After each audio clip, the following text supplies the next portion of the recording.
السلام علیکم ورحمۃ اللہ وبرکاتہ۔ دوستو، میں آپ تمام حضرات کا اپنے چینل راہی اسلامک ٹی وی میں تہہ دل سے استقبال کرتا ہوں اور امید کرتا ہوں کہ آپ تمام حضرات جہاں بھی ہوں گے خیر و عافیت سے ہوں گے۔ اللہ پاک آپ کو اور آپ کے گھر والوں کو خیر و عافیت سے رکھے، آمین ثم آمین۔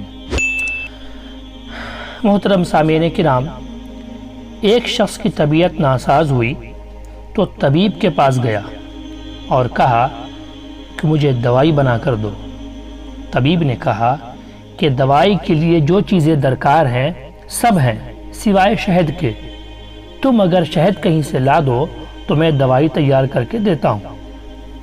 اتفاق سے موسم شہد کا نہیں تھا۔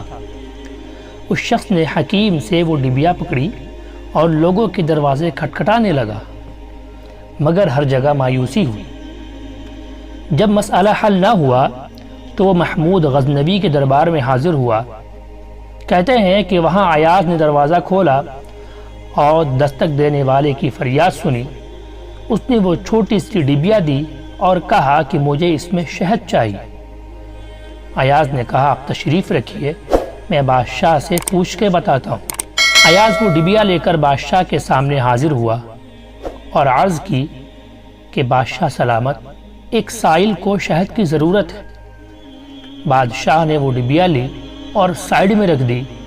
ایاز کو کہا کہ 3 بالٹیاں شہد کے اٹھا کے اس کو دے دی جائیں۔ ایاز نے کہا حضور، اس کو تو تھوڑی سی چاہیے، آپ 3 بالٹیاں کیوں دے رہے ہیں؟ بادشاہ نے ایاز سے کہا ایاز وہ مزدور آدمی ہے، اس نے اپنی حیثیت کے مطابق مانگا ہے، ہم بادشاہ ہیں، ہم اپنی حیثیت کے مطابق دیں گے۔ دوستو، مولانا رومی رحمۃ اللہ علیہ فرماتے ہیں کہ آپ اللہ پاک سے اپنی حیثیت کے مطابق مانگے، وہ اپنی شان کے مطابق عطا کرے گا، شرط یہ ہے کہ مانگے تو صحیح۔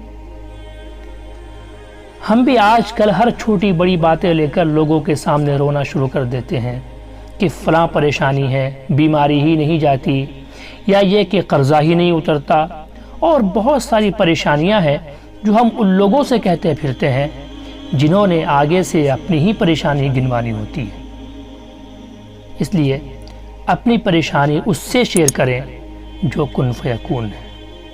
دوستو، آج کی ویڈیو میں بس اتنا ہی، ملتے ہیں پھر ایک نئی ویڈیو کے ساتھ، تب تک اپنا اور اپنے گھر والوں کا خیال رکھیں۔ السلام علیکم ورحمۃ اللہ وبرکاتہ۔